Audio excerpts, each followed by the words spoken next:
안녕하세요. 경기도 일산에서 네일샵을 운영하면서 살고 있는 42세 여성입니다. 오늘 글을 쓰는 이유는 제가 겪은 기가 막힌 시집살이에 대한 사연을 들려드리기 위해서예요. 결혼을 한 여성이라면 누구나 시댁과 크고 작은 갈등을 경험하기 마련이라고 생각합니다.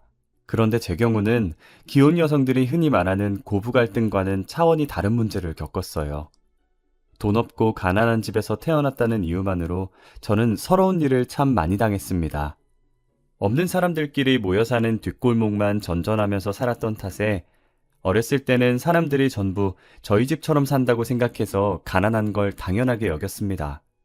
하지만 사춘기가 지나고 철이 들면서 돈이 없으면 얼마나 무시당하고 사람 취급을 못 받는지 알게 되었습니다. 일용직 노동을 하는 아버지의 수입은 일정치 않아서 엄마가 식당 일을 하면서 생활비를 벌어오셨죠. 저도 그런 집안 사정을 잘 알고 있어 힘들어하고 있을 때였어요. 학교를 마치면 독서실로 가서 밤늦게까지 공부를 하곤 했죠.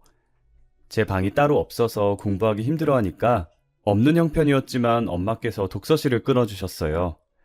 평소처럼 독서실에서 공부를 마치고 엄마와 같이 집에 가려고 식당으로 갔는데 어떤 아저씨가 서빙을 하는 엄마의 손을 잡고 억지로 자기 옆에 앉히려고 하더라고요. 내일 모레 50인 여자 얼굴이 왜 이렇게 고운 거야? 조금만 꾸미면 처녀라고 해도 믿겠어. 자, 앉아서 술 좀 따라봐. 사장님, 도대체 왜 이러시는 거예요? 제가 지금 바빠서 앉아있을 수가 없어요. 어허, 아무리 바빠도 단골 손님은 챙겨야지. 엄마가 싫다고 해도 환갑을 넘긴 것 같은 아저씨는 막무가내였어요. 끝까지 엄마의 손을 잡고 놔주지 않더라고요. 식당 여주인도 보고만 있는 게 손님 시중을 들어주라고 눈치를 보내는 것 같았어요. 엄마가 하는 수 없이 술을 따라주었는데 아저씨는 노골적으로 엄마를 바라봤습니다. 어, 어딜 보시는 거예요? 이러지 마세요. 수치와 모욕감을 느낀 엄마가 바로 자리에서 일어서자 아저씨가 화를 내면서 상을 엎어버렸어요. 야, 누가 연애를 하자고 했어? 말동무나 해달라는데 왜 이렇게 비싸게 굴어? 에이, 술맛 다 떨어졌네. 아저씨는 기분을 잡쳤다면서 계산도 하지 않고 나가버렸어요. 돈을 못 받은 게 분했는지 여주인이 엄마를 불러서 몰아세우더라고요. 이런 일 하다 보면 단골 손님들 비위도 맞춰줘야지. 뭐가 잘났다고 손님한테 대들어? 이따위로 할 거면 나오지 마. 너 때문에 손님 더 떨어지면 어쩌라고 그래? 여주인이 거세게 몰아붙이자 엄마는 그저 죄송하다고 사과를 할 뿐이었어요. 저는 식당 밖에서 모든 걸 지켜보고 있을 수밖에 없었답니다. 이게 다 나 때문이구나. 날 키우느라 내가 대학 가겠다고 공부하느라 엄마가 저 고생을 하는구나 싶더라고요. 그래서 저는 그날 대학 진학을 포기했어요. 하루라도 빨리 돈을 벌어서 지긋지긋한 가난에서 탈출하는 게 제 인생의 목표였죠. 졸업을 하고 일자리를 찾아 동분서주 뛰어다녔지만 고졸의 사회 경험도 없는 초년생을 받아주는 회사는 없었어요. 다행히 그때 제 사정을 딱하게 여긴 담임 선생님께서 도움을 주셨죠. 고3 담임을 맡으셨을 때 제 집안 고민을 들어주면서 가끔씩 맛있는 것도 사주시고 응원해주신 분이라서 졸업 후 스승의 날에 찾아갔을 때였어요. 모교로 가서 선생님을 뵙자마자 제 취직 걱정을 해주시더라고요. 스승의 날이라고 와준 거야? 취직하느라 여유도 없을 텐데 무슨 시간을 다 내줬어. 안 그래도 취직하기가 힘들어서 포기하려고요. 일단 알바 먼저 해보려고 알아보고 있어요. 아, 그러니 요즘 경기가 안 좋아서 좋은 일자리 찾는 게 쉽지가 않더라. 제가 시무룩하게 고개만 끄덕이고 있으니까 선생님께서 잠시 생각하시더니 제 일자리를 알아봐 주시겠다고 하더라고요. 내 지인의 지인이 사업을 하고 있는데 사무일을 맡아줄 격리가 필요하다고 하더라. 내가 한번 알아봐 줄게. 정말요? 말이라도 감사해요. 저를 생각하는 선생님의 배려는 고마웠지만 크게 기대하지 않았어요. 그런데 며칠 후에 선생님께서 그 회사로 가서 사장을 만나보라고 하시더라고요. 기쁜 마음으로 사장님을 보러 갔는데 생각보다 면접 자리가 편안하더라고요. 사장님께서 저를 보더니 예쁘다, 야무질 것 같다, 귀엽다는 칭찬을 해주셨어요. 무섭고 딱딱한 분위기일 것 같아서 전날에 잠도 잘 못 잤는데 괜히 긴장했다는 생각이 들었어요. 정수미, 네가 수미구나. 앞으로 같이 일할 사람이니 말 놔도 되겠지? 네, 그럼요. 저를 본 사장은 대뜸 말을 놓겠다고 한 게 좀 그랬지만 어른이니 그러려니 했어요. 사장님께서는 선생님을 통해서 저에 대해서 모두 들었다고 하시더라고요. 봐서 알겠지만 작은 무역회사야. 일은 크게 힘들지 않을 거야. 문제가 생기면 나하고 상의하면 돼. 내일부터 나와. 네? 이렇게 바로요? 왜? 다른 직장 구했어? 아니요, 그건 아닌데. 그럼 내일부터 출근하면 되겠네. 사무실 주소는 문자로 보내줄게. 지금 생각해도 참 이상한 게 몇 마디 물어보지도 않고 출근을 하라고 했거든요. 그런데 저는 첫 직장이라 세상 물정 모르고 시작을 했던 것 같아요. 다음 날부터 사장님이 알려주신 주소로 출근했는데요. 지금 생각해도 정말 기억하고 싶지 않네요. 사장님께서는 절 딸처럼 생각하신다면서 계속해서 저에게 추근덕댔어요. 간단한 복사와 팩스 보내는 법을 알려주신다더니 제 손을 만지려고 애쓰더라고요.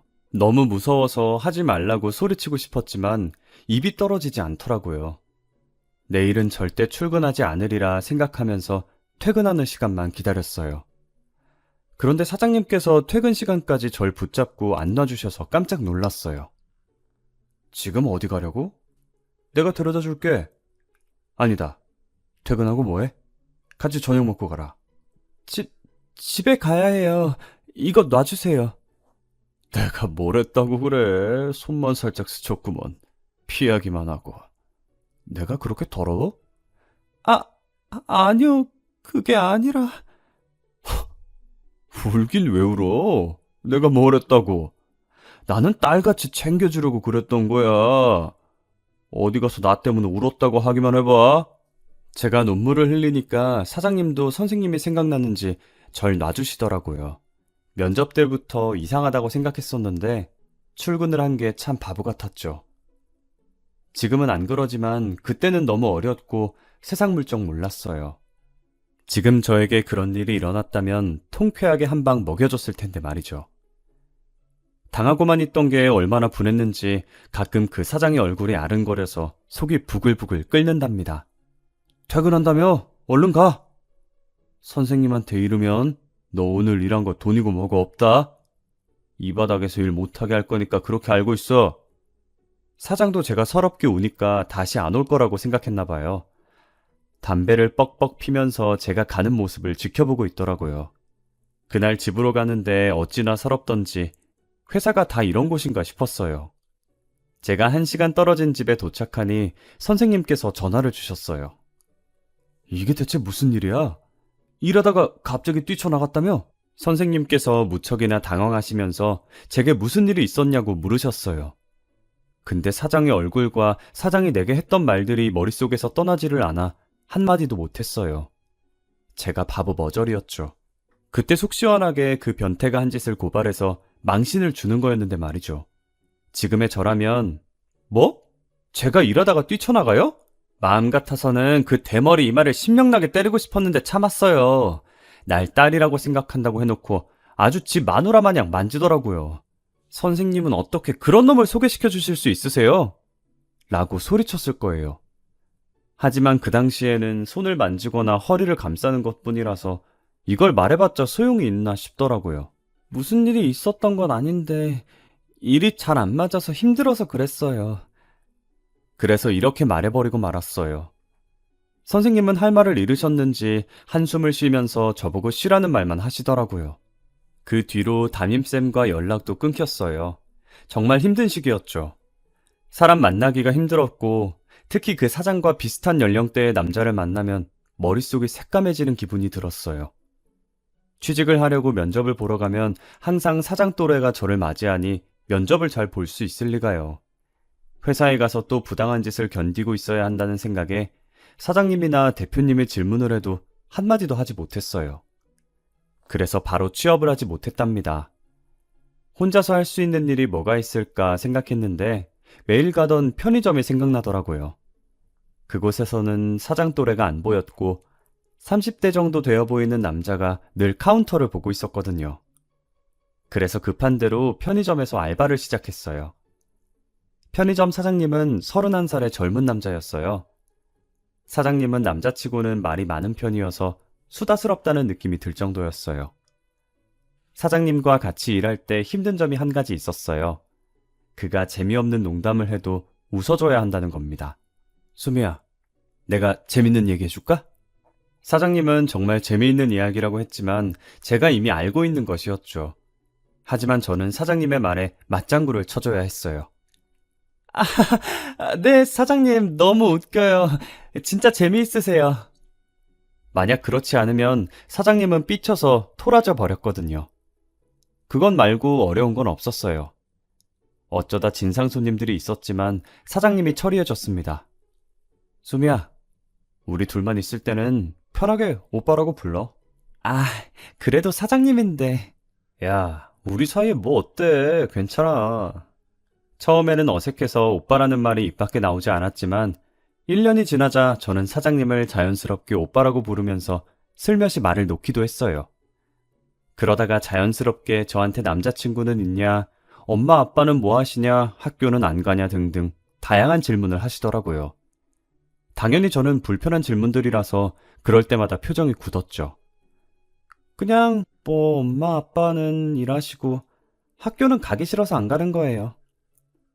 아니, 나는 네가 궁금해서 물어봤던 건데 기분 나빴어? 자꾸 물어보셔서 좀 그래요. 아, 불편했구나. 나는 대학을 안 갔거든. 난 괜찮아서 불편할 걸 생각 못했다. 요즘 전문대라도 가는 추세니까 왜 안 가나 궁금했어. 가고 싶었는데 못 간 거면 도와주려고 했지. 어떻게 도와주게요? 등록금이라도 내주시게요? 네가 공부하고 싶으면 그렇게 해줄게. 도대체 왜요? 처음에는 나한테 원하는 게 있나 싶었어요. 저한테 트라우마를 안겨준 그 대머리 사장이 생각나서 의심이 가더라고요. 세상에 공짜가 어디 있나요? 저는 무슨 꿍꿍이가 있어서 이런 거라고 생각했는데 편의점 사장이 뜻밖의 말을 꺼냈어요. 내 동생이랑 닮아서 그래. 내 동생이 대학 가고 싶어 했는데 그때 형편이 안 좋아서 못 갔거든. 그렇게 여유 있음 지금이라도 보내면 되잖아요. 집을 나갔어. 가난해지니까 가족들이랑 사이가 안 좋아지더라고. 지금이라도 돌아와서 대학 가겠다고 하면 좋겠다. 그럼 당장이라도 보내줄 텐데. 사장님이 씁쓸한 표정으로 동생이 그립다고 말하는데 마음이 흔들리더라고요. 가난이라는 게 참 무섭다고 말하는데 공감이 가기도 했죠. 사장님이 어떻게 해서 성공했는지 무용담을 들려주는데 너무 멋진 사람이라는 생각이 들었어요. 편의점 하기 전에 별의별 짓을 다 해봤어. 평범한 회사인 줄 알았는데 들어가 보니까 다단계 회사인 거 있지? 조용히 나오느라 고생했었지. 그때는 정말 세상 물정 몰랐어. 주식 공부해서 번 돈 아니었으면 편의점도 못 차렸을걸? 어떻게든 가난에서 벗어나려고 주식은 물론 공무원 공부, 자격증 공부, 공부랑 공부는 다 해봤다고 하더라고요. 이 사람이라면 배울 점이 많겠다 하는 생각이 들자 자연스럽게 마음의 문이 열렸던 것 같아요. 그러다가 단둘이 술을 마시는 일도 잦아졌죠. 처음 며칠은 편의점 근처 술집만 찾았지만 시간이 지나자 사장님 집에서만 먹게 되었어요. 퇴근 후 술을 마시는 횟수만큼 저희들 사이는 점점 가까워졌죠.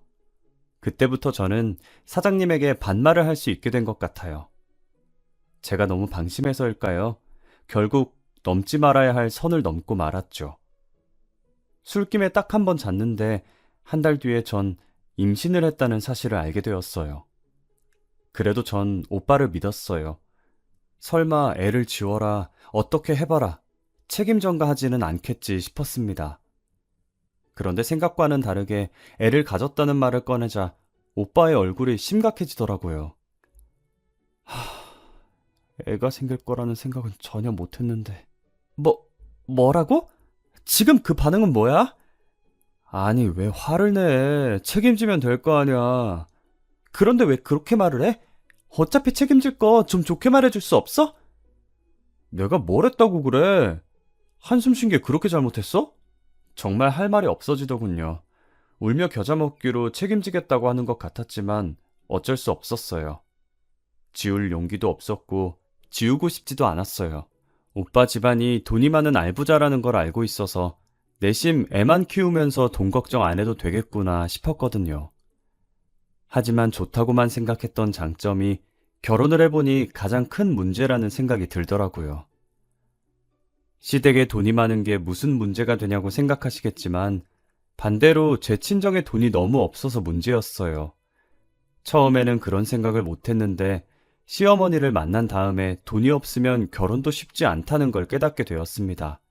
저희 집안의 가난이 얼마나 컸는지 시어머니께서 제가 고졸에 혼전 임신을 했다는 것조차 신경 쓰지 않으셨어요. 오직 돈 문제를 걸고 넘어지시더라고요. 네, 내가 우리 아들한테 들은 게 있는데 아버지는 노가다하고 엄마는 식당에서 서빙을 하고 있다고? 네, 어머님, 맞아요. 집도 없이 월세방에서 지내고 있는 것도? 네, 맞아요. 제가 기가 죽어서 기어가는 목소리로 말하니까 시어머니는 기가 막힌 표정을 지으셨어요. 그런데 편의점 알바를 하고 있어? 나이도 젊은 게 어디 취직도 안 하고? 하고 싶은데 사정이 있어서. 사정은 무슨 사정? 집안이 그 꼴이면 제대로 된 직장을 갈 생각을 해야지. 편의점 알바로 하루 벌어서 하루 먹고 살 생각하면서 어떻게 딸을 시집 보낼 생각을 하니? 너도 그렇고 네 부모는 염치라고는 없는 거니? 시어머니는 첫 대면인데도 대놓고 모욕적인 말을 퍼부으셨어요. 그런데 또 맞는 말이라 할 말이 없더라고요. 그래놓고 우리 아들을 꼬셔? 임신도 네가 하고 싶어서 한 거지? 우리 아들이 돈 있어 보이니까? 그런 거 아니에요. 긴 말 할 거 없어. 난 이 결혼 반대야. 없어도 이렇게 없는 집안하고 사돈 맺었다가는 우리 집안까지 거덜나고 말 거야. 엄마, 그게 무슨 소리야? 요즘 세상에 돈으로 결혼하는 사람이 어딨어? 그리고 애를 가졌는데 그냥 두면 어쩌라고. 이 녀석이 뭘 잘했다고 큰 소리야. 애 때문에 저런 거지 발사계 같은 것한테 발목 잡혀서 평생을 살겠다는 거니? 시어머니는 단호하게 나오니까 잠자코 보고만 있던 아주버님까지 나오시더라고요. 엄마, 엎질러진 물이야. 진호가 성급했던 건 맞지만 재수 씨를 미혼모로 만들 수는 없잖아.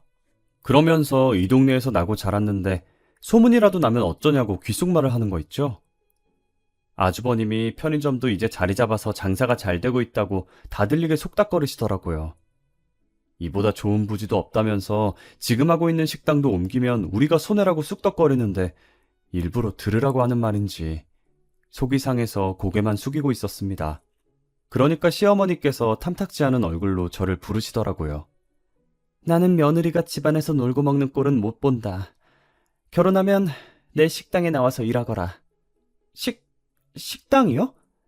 그래, 우리 집안이 잘 사는 건 알고 있고 내가 땡땡 식당 운영하고 있는 거는 모르고 있었나 보지? 시어머니가 비꼬는 말을 들으니 정신이 번쩍 뜨이더라고요. 땡땡 식당은 동네에서 맛집으로 유명한 큰 식당이었어요. 그 식당이라면 꽤 오랫동안 돈을 갈퀴로 모았을 텐데 제가 남편을 쳐다보고 있으니 어색하게 웃기만 하더군요. 제 예상이 맞았어요.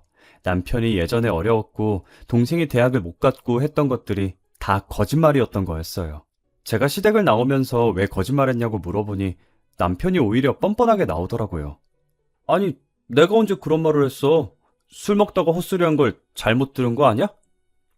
이런 작자한테 넘어가 임신을 하다니 그저 제 외모만 보고 한번 잤으면 해서 이런저런 말로 제 마음에 들려고 떠본 거였어요. 제가 대학 이야기나 돈 이야기, 집안 이야기를 할 때마다 퉁명스럽게 변하고 옷도 추레하게 입으니 이런 이야기를 하면 좋겠다 생각했던 거죠. 당신 거짓말하니까 좋아? 나랑 자려고 별수를 다 썼구나. 남편은 제가 비꼬는 말을 내뱉었는데도 끝까지 그런 말 한 적 없다고 하더군요. 제가 식당은 왜 말 안 했냐고 물어보니까 원래 그 식당은 시아버지 소유였는데 몇 년 전에 시아버지가 세상을 떠나면서 시어머니께 유산으로 물려주었다고 해요. 그래서 자기 거가 아니라 시어머니 거라고 하더라고요. 왜 이렇게 기분 나빠해? 오히려 좋아해야 하는 거 아니야? 이 동네 사람들 외식하면 무조건 땡땡 식당으로 오는 거 너도 알고 있잖아. 알고 있어서 할 말이 없었어요. 남편은 기억이 나지 않는다고 우기지 식당에서 나오는 수입도 엄청나지. 제가 여기서 무슨 말을 하겠어요. 저와 제 아이가 버려질 뻔했지만 이 맛집 때문에 우여곡절 끝에 결혼을 하게 되었으니까요. 다행이라고 생각하려고 노력했죠. 하지만 그때부터 가시밭길 같은 저의 시집살이가 시작되었어요. 시어머니는 임산부인 제 사정은 조금도 생각해주지 않고 식당 일을 시켰습니다. 옛날에는 애를 낳기 바로 전날까지 밭에서 일을 했다. 애가 졌다고 핑계대면서 게으름 피울 생각은 안 하는 게 좋을 거다. 저는 시어머니의 감시를 받으면서 식재료들을 옮기거나 다듬어야 했죠. 청소와 서빙까지 잠시도 쉬지 못하고 몇 사람 몫의 일을 해야 했어요. 어찌나 저를 부려먹던지 식당 직원들도 저를 애처로운 눈빛으로 바라볼 정도였습니다. 제가 눈물을 흘리면서 양파를 깠다, 대파를 다듬었다, 정신없이 일을 하고 있으니 얼굴에 흐른 눈물과 땀까지 대신 닦아주셨습니다. 아휴, 애가 진 며느리한테 너무하는 거 아니야? 저러다 애 떨어지면 어쩔 거야. 이제 익숙해져서 괜찮아요. 저는 재료 손질하고 갈 테니까 얼른 먼저 퇴근해 보세요. 에휴, 이걸 다 언제 하려고 퇴근하래. 같이 하자. 이런 식으로 제가 할 일을 도와주신 적이 많이 있었습니다. 시어머니는 카운터에 앉아서 탱자탱자 놀면서 말만 많다, 성질이 더럽다, 텃세가 심하다, 뒤에서 험담을 하는데 속이 시원할 때가 많이 있었습니다. 하지만 그것도 잠시, 식당 일하는 아주머니들보다 시어머니를 더 많이 보니 제 속은 썩어 문드러질 것 같았어요. 야, 이리 와봐. 진호가 편의점 알바를 뽑겠다는데 내일부터는 편의점에도 나가라. 괜히 비싼 돈 들여서 사람을 쓸 필요 없잖아? 주방보조 일을 하고 있는 저를 다짜고짜 부르더니 편의점 일도 하라는 거 있죠? 정말 어이가 없는 말이었어요. 홀몸도 아닌 제게 식당 일을 마치고 밤에는 편의점에서 남편을 도와주라뇨. 네? 어머니, 저 홀몸이 아니라서 힘들어요. 제가 그럴 수 없다 조심스럽게 이야기하니 남편도 옆에 서서 짜증을 내더라고요. 엄마 미쳤어? 지금도 힘들게 일하는데 편의점에 나와서 두탕을 뛰라는 거야? 그러다 유산이라도 하면 어쩌려고 그래? 넌 닥치고 가만히 있어. 자꾸 대들면 편의점 팔아버릴 거야? 내가 애야? 왜 자꾸 편의점으로 협박하는데? 뭐 협박? 그러니까 주식한다, 자격증 공부한다, 공무원 한다 나댈 때부터 잘했어야지. 집에서 노는 놈 편의점 줬더니 뻔뻔스럽네. 식당 잘 안 돼서 빚더미 나 앉았을 때를 생각해봐. 너 그때였으면 집도 없이 길바닥에서 잤어야 돼. 그 말을 듣는 순간 제가 바보 같더군요. 남편이 한 말이 전부 다 거짓이라는 생각이 들었습니다. 저한테 잘 보이려고 주식해서 벌어놓은 돈으로 편의점을 시작했다고 말했나 봅니다. 자격증이니 공무원이니 말만 번지르하게 해놓고 호감을 산 남편이 미웠죠. 하지만 한편으론 잠시나마 남편을 성실하고 멋지게 본 제가 바보같이 느껴졌습니다. 남편도 찔렸는지 제 눈치를 보면서 소리치더군요. 여기서 그 말이 왜 나와? 대학 보내준다고 할 때 대학이라도 가지. 나이 먹고 대학 가는 게 뭐가 창피하다고. 그냥 너 같은 놈은 지원해주지 말 걸 그랬다. 취직도 싫다고 고집 피우는 놈을 내가 뭐가 예쁘다고. 시어머니의 독한 말에 남편은 입을 다물어야 했어요. 학구열 있고 도전하는 걸 좋아한다고 생각한 남편이 대학도 가지 않고 취업도 하지 않으려고 했더군요. 결혼하고 나니 남편의 실체가 보이기 시작했습니다. 남편도 그때부터 본색을 드러내고 자신의 본성을 불더군요. 엄마, 왜 말을 그렇게 해? 집에 돈도 많은데 집안에 한 명쯤은 먹고 놀아도 되잖아. 그러니까 수미한테도 일 시키지 마. 내가 어떻게든 편의점으로 먹여 살릴게. 뭐? 돈 많은 집안 믿고 2년 넘게 백수로 지내겠다고 뻐긴 놈을 무슨 수로 믿어? 시어머니가 남편 등짝을 짝 한 번 때리면서 그렇게 원하던 사장님 소리 듣더니 미친 거냐고 소리치시더군요. 그러면서 그 편의점이 어떻게 네 거냐, 내 명의로 되어 있으니 내 거라고 말씀하시더라고요. 남편이 시어머니께 꼼짝을 못하는 이유가 뻔히 보였죠. 저도 이 집안에 사는 이상 시어머니께 꼼짝도 못할 것 같아 시어머니의 말을 어쩔 수 없이 따랐습니다. 식당 일을 끝내고 바로 편의점 일을 하러 갔죠. 남편이 편의점 문을 열고 들어온 저를 보자마자 창고 쪽으로 손짓하더라고요. 여보, 힘들지? 당신은 창고에서 쉬고 있어. 내가 알아서 할 테니까. 고마워. 그런데 어머니께서 알지 않으실까? 아냐, 절대 몰라. 내가 오면 나오라고 말할 테니까 걱정하지 마. 이렇게 남편이 저를 배려해서 창고에 누울 곳을 만들고 쉬도록 해주었는데 그것도 시어머니께 들키고 말았습니다. 시어머니는 편의점에 설치된 CCTV를 통해서 제가 뭘 하는지 다 보고 있었던 거예요. 업자를 통해서 편의점 CCTV를 휴대폰으로 볼 수 있는 앱을 휴대폰에 깔아놓고 저를 감시했던 겁니다. 그래서 다짜고짜 전화를 하시더니 저에게 소리를 고래고래 지르시더라고요. 일을 하라고 했더니 나를 속이고 잠만 퍼질러 자면서 남편을 부려먹어? 한 번만 더 나를 속이려고 들면 당장 이혼시킬 테니까 그렇게 하라! 하루에 서너 시간밖에 못 자고 하루 종일 일을 하다 보니 결국 우려했던 일이 벌어지고 말았어요. 식당에서 일을 하던 저는 갑자기 쓰러지고 말았죠. 주말이라 정신없이 바빠서 발바닥에 땀이 나도록 서빙을 하고 있었는데 갑자기 하늘이 노랗게 보이더니 정신이 아득해지고 말았습니다. 음식을 실은 카트를 밀고 가다가 우당탕 소리를 내며 넘어져 버렸죠. 병원에서 눈을 뜨자마자 의사가 저를 보더니 빈혈이 심각하다고 했습니다. 왜 이렇게 무리하셨어요? 이제 막 7개월을 넘겼으니 지금부터가 고비예요. 철분 보조제 꾸준히 먹고 무리하지 말고 쉬셔야 합니다. 하루 정도 입원하라는 말까지 듣자 이제 쉴 수 있겠다는 생각이 들더군요. 하루라도 푹 잘 수 있는 게 어디인가 싶었는데 다행히 곁에 있던 남편과 아주버님이 합세해서 시어머니께 더 이상 일을 시키지 말라고 설득해 주셨어요. 엄마, 이러다 정말 큰일 나겠어. 재수 씨는 엄마 손자를 낳을 사람이야. 해산할 때까지만 쉬게 해줘. 남편의 말은 듣지도 않던 시어머니가 아주버님이 부탁을 하자 제가 일을 쉬도록 허락해 주었어요. 공부에는 취미가 없었던 남편과는 달리 아주버님은 우등생이었고 대학 졸업 후에 유명 대기업의 기획실에서 일하는 장래가 촉망되는 엘리트였어요. 그러니 시어머니는 은근히 남편과 아주버님을 비교하면서 차별을 하곤 했죠. 그날 이후로 처음으로 푹 쉬게 되었어요. 하지만 마음까지 편하지는 않았습니다. 결혼 후 분가를 하지 않고 시댁에서 살았기 때문에 시어머니가 식당에서 돌아오면 눈치를 봐야 했습니다.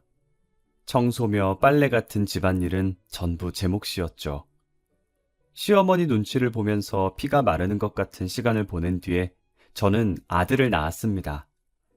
산부인과 의사도 아직 빈혈 증상이 남아있으니 당분간은 편히 쉬면서 몸조리를 잘하는 게 중요하다면서 좋은 산후조리원에서 회복할 것을 권했어요.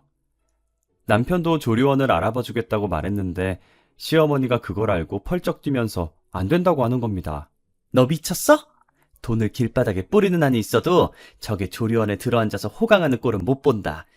당장 집으로 들어오라고 해. 시어머니의 불호령에 조리원은 꿈도 꾸지 못하고 젖먹이 아들과 함께 시어머니가 기다리고 있는 집으로 가야 했습니다. 남편이 슬며시 저를 친정에 보내서 한 달이라도 몸을 추스르게 하자고 했지만 시어머니는 그것마저 허락하지 않았어요. 딱 2달이 지나자 시어머니는 제게 식당으로 나오라는 명령을 내리시더라고요. 저는 그날부터 젖먹이 아들을 키우면서 식당 일을 해야 했죠. 그리고 2년 정도가 지났을 때였을까요? 집안에서 아주버님 결혼 이야기가 슬슬 나오고 있었어요. 너는 진호처럼 말도 안 되는 여자를 만나면 안 된다. 좋은 혼처를 찾아줄 테니까 나한테 맡겨. 시어머니는 아주버님의 혼처를 직접 물색했고 전문 중매쟁이를 통해서 좋은 집안의 여성을 소개받았습니다. 시어머니가 고른 동서의 집안은 만만치 않았어요. 사업가 집안으로 재력이 탄탄했고 동서는 해외 유학파 출신의 교양과 세련미가 넘치는 커리어 우먼이었어요. 아주버님도 동서의 외모와 조건이 마음에 들었고 둘은 교제를 한 지 몇 달 만에 바로 결혼에 꼴이 나게 되었어요. 그런데 그 불똥은 저한테 튀었습니다. 시어머니는 모든 면에서 저와는 정반대의 좋은 조건을 가진 동서와 비교하면서 심한 모욕감을 주었어요. 너도 나한테 맡겼으면 네 형수처럼 좋은 여자 만났을 거 아니냐? 아휴, 내 팔자야. 시어머니는 남편에게 저 같은 여자를 데려왔다고 때늦은 타박을 늘어놓았어요. 더 큰 문제는 시어머니뿐만 아니라 동서도 저를 무시한다는 것이었죠. 시어머니께 무슨 말을 들었는지 갑자기 저를 보고 학교 이야기를 꺼내더라고요. 어머, 대학을 안 갔다고요? 대학 안 가고 취직부터 한 거예요? 취직은 무슨, 편의점 알바한 게 전부란다. 그럼 왜 대학을 안 갔대? 올케는 참 욕심이 없나 봐요. 동서는 첫 대면부터 저의 학력을 들먹이면서 무시했고 자기가 미국에서 유학을 했던 경험을 늘어놓으면서 제 귀를 죽이려고 들었어요. 괘씸하고 분했지만 빵빵한 친정을 등에 업고 잘난 척을 하는 동서에게 고분고분 따르는 수밖에 없었어요. 손이 동서였고 나이도 저보다 많아서 시어머니 말고 상전이 하나 더 생긴 꼴이었죠. 시어머니의 태도는 더 가관이었어요. 저를 볼 때는 얼음처럼 차가운 표정을 짓다가도 동서를 보면 입이 귀에 걸려서 활짝 웃으면서 아양을 떨더라고요. 둘이 죽이 맞아서 히히덕거리는 꼴을 보면 정말 비참했지만 가난이 죄라서 모욕과 수치를 참아야만 했습니다. 동서는 결혼 후에 당연히 분가를 해서 살았지만 자주 시댁에 들렀어요. 시댁에 올 때마다 동서는 좋은 선물들을 사와서 시어머니를 기쁘게 해주었어요. 아니, 이건 말로만 듣던 한정판 땡땡 가방 아니냐? 세상에 돈 주고도 못 산다는 걸 어떻게 구했니? 국내에서는 당연히 못 사죠. 파리에 있는 친구한테 부탁해서 어렵게 구했어요. 마음에 드세요? 마음에 들다마다지. 고맙구나. 며느리라고 하나 더 있는 건 지금껏 시애미한테 선물이라고는 할 줄 모르는데 내 생각해주는 사람은 너밖에 없구나. 둘은 만나기만 하면 저를 무시하게 바빴어요. 동서가 임신을 하게 되자 시어머니의 차별은 극에 달했습니다. 이제부터 절대 무리하지 말고 푹 쉬면서 몸조리하거라. 애 낳고 나면 호텔 같은 조리원을 예약해놨으니까 거기서 지내면 될 거야. 어머님, 정말 감사해요. 첫째는 어머니가 원하시는 아들 낳았으면 좋겠네요. 아니다. 요즘 세상에 딸이면 어떠냐? 넌 아무 걱정하지 말고 건강하게 애를 낳을 생각만 해.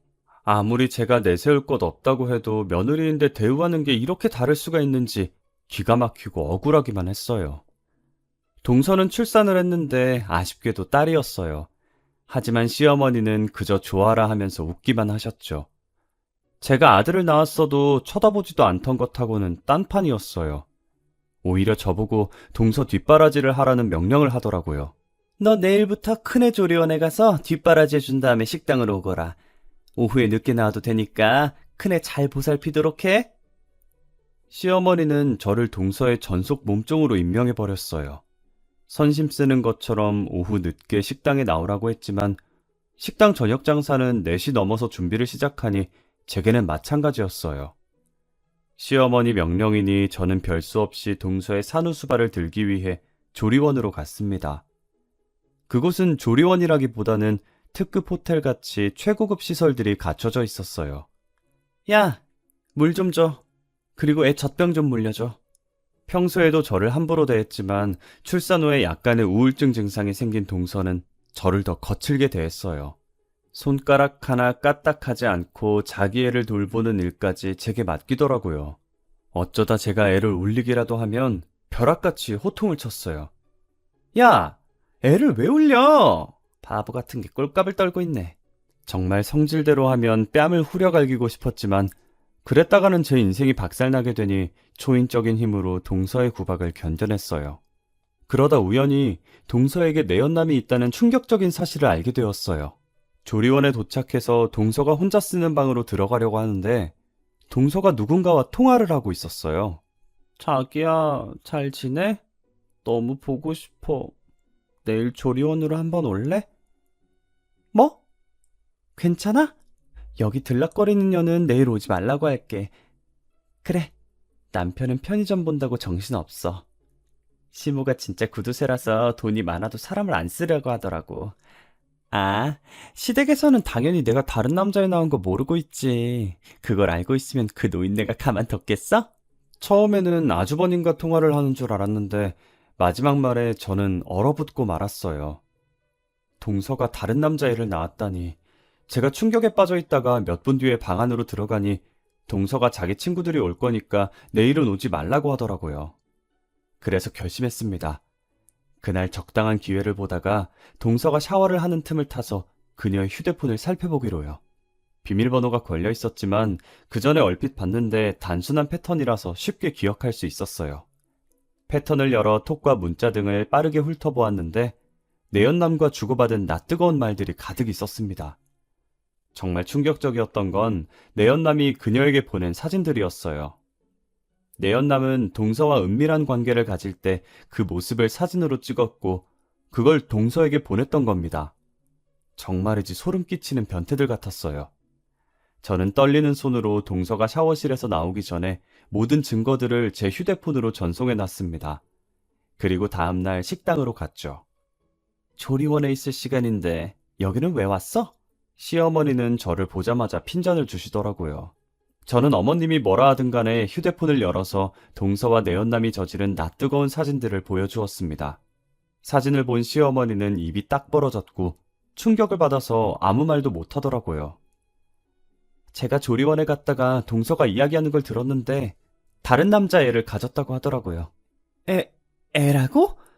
우리 며느리가 다른 남자애를? 시어머니가 믿을 수 없다는 표정으로 절 보고 있길래 당장 조리원으로 가보자고 했습니다. 제 예상대로 동서는 방 안에서 내연남이랑 있다가 시어머니를 보고 얼굴이 하얗게 질려버렸습니다. 끼고 있던 팔짱을 풀더니 어색하게 웃으며 일어나더군요. 어머니 갑자기 무슨 일로... 너 다른 남자애를 뵀어? 그런데 우리 아들 애인 것처럼 군 거야? 어머니 그게 무슨 말이에요? 갑자기 와서 이런 말 하시니까 당황스러워요. 동서가 제 눈치를 보고 있더라고요.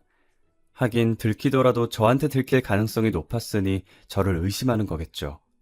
그래서 제가 쐐기를 박아버렸습니다. 동서, 제가 다 들었어요. 다른 남자애를 가졌다면서요? 동서가 낳은 애가 저 남자애예요? 옳게! 그게 무슨 소리예요? 이상한 소리 하지 마세요! 동서가 당황스러워하면서 얼굴이 새빨개지더라고요. 그래서 제가 그 모습을 비웃으면서 소리쳤습니다. 제가 이상한 것 같으면 친자검사 해봐요. 친자검사라뇨? 자기야 아니라고 말 좀 해봐. 동서가 안절부절 못하다가 결국 자기 입으로 실토하고 말았어요. 얼떨결에 내연남을 두고 자기라고 부르고는 아차 싶었는지 입을 막더군요. 그 소리를 듣고 열이 받은 시어머니가 동서의 머리채를 잡아챘어요. 뭐? 자기야? 이런 못된 것 같으니 감히 네가 바람을 피우고 다른 놈애를 낳아? 이런 쳐죽여도 시원치 않은 것! 시어머니가 동서 머리채를 뽑다 못해 얼굴도 쥐어뜯을 것 같아서 친자검사부터 해보자며 붙잡아서 말렸어요. 그 길로 얼른 어머님을 데리고 나와서 조리원 카페에 앉아 차 한 잔을 사드렸죠. 동서가 저를 씹은 만큼 동서에 대한 분노를 내뱉으시더라고요. 저는 그렇게 속 시원하지는 않았지만 앞으로 같이 지낼 시댁 분위기를 생각해 열심히 맞장구 쳤답니다. 덕분에 어머님은 좀 진정이 되신 것 같았어요. 출장 끝나는 대로 친자검사부터 해보라고 해야지. 내가 내 두 눈으로 봐야지 믿을 수가 있을 것 같다. 시어머니께서는 아주버님의 출장이 끝나자마자 동서의 불륜을 알렸어요. 그 길로 바로 친자검사를 한 결과 유전자 불일치로 나왔죠. 결국 동서는 엄청난 위자료를 물고 이혼당해야만 했습니다. 동서를 쫓아낸 다음에 시어머니는 그야말로 몸져 누웠어요. 엘리트 아들이 이혼남이 되었다는 사실에 믿었던 며느리에게 배신당했다는 생각에 큰 충격을 받은 것 같았어요. 며칠을 알아 누워있는 걸 제가 간호하고 있으니 어머님께서 갑자기 미안하다는 말을 꺼내시더라고요. 그래도 너밖에 없다. 너같이 묵묵히 내 말 들어주는 건 너밖에 없어. 갑자기 왜 이러시는 거예요? 갑자기라니 네가 고마워서 이러는 건데. 저한테 사과하고 고맙다고 하고 어머님 그런 분 아니시잖아요. 내가 뭘 했다고 그러니? 쥐뿔도 없는 애 데려다가 식당일 가르쳐줘, 편의점일 가르쳐줘, 먹여주고 재워주고 다 했구먼. 시모가 온 힘을 다해 잠긴 목소리로 소리치는데 눈앞이 아득해지더군요. 제가 왜 이런 사람을 간호하고 있었는지 제 자신이 한심하게 느껴졌어요. 가난하고 처량한 현실 앞에서 굽실거리는 게 익숙해졌는지 자연스럽게 못살게 구는 시모 수발을 들고 있는 꼴이란. 저도 모르게 이혼 이야기가 불쑥 튀어나오더라고요. 어머니, 저 이혼할래요. 그동안 저를 구박하고 무시하면서 몸종처럼 부려먹은 것에 대해서 정신적인 위자료와 재산 분할을 청구할 거예요. 뭐? 너 제정신이냐? 네, 아주 정상이에요. 몇 년 동안 짐승 같은 취급을 받으면서 죽도록 일을 했어요. 이젠 그렇게 살고 싶지 않아요. 당당하게 제 몫을 찾으려고 해요. 이것이 아주 미쳤구나. 그래, 소송을 하든 뭘 하든 마음대로 해. 시애미가 며느리한테 일을 시키는 건 당연한 일인데 돈을 내놓으라고? 무슨 말 같지도 않은 헛소리를 짓거리는 게야? 그럼 헛소리라고 생각하세요. 어머님도 미친 사람이랑 살기 싫을 테니까 제가 나가서 살게요. 그 길로 단촐하게 짐을 싸서 나갔던 것 같아요. 돈 한 푼 없어서 찜질방에서 살거나 PC방에서 뜬 눈을 지샜지만 시댁에서 살 때보다 마음 편했어요. 시댁을 나온 뒤로 일도 술술 풀리더라고요. 시어머니는 재산 분할은 어림도 없다고 버텼지만 법원에서는 제 손을 들어주었죠. 결혼 후 아들을 키우면서 하루도 쉬지 않고 시어머니의 식당 일을 했던 것과 그동안 당한 인격적인 모욕에 대한 정신적인 보상을 받게 되었습니다. 이제 혼자서 아들을 키워야 해서 뭘 할까 고민하다가 받은 위자료로 평소에 관심이 있던 네일 아트를 배우게 되었습니다. 그리고 2년이 흘러 네일샵까지 차리게 되었네요. 3년이 지난 지금은 고정 고객들이 꾸준히 늘어서 저와 아들이 먹고 사는데 큰 지장은 없답니다. 제가 한많은 시집살이를 정리한 뒤에 느낀 건 며느리는 절대로 죄인이 아니라는 거예요. 여러분들 중에서도 시어머니나 시댁 식구들과 불편한 관계 때문에 고민을 하시는 분들이 있을 거라고 생각해요. 그렇다면 저처럼 당당하게 나서서 자신의 권리를 찾아야 한다고 생각합니다. 나의 고통을 덜어주고 해방시켜줄 사람은 나밖에 없다는 사실을 말씀드리고 싶어요. 여러분의 가정에 행복한 웃음이 넘치기를 기원하면서 글을 마치겠습니다.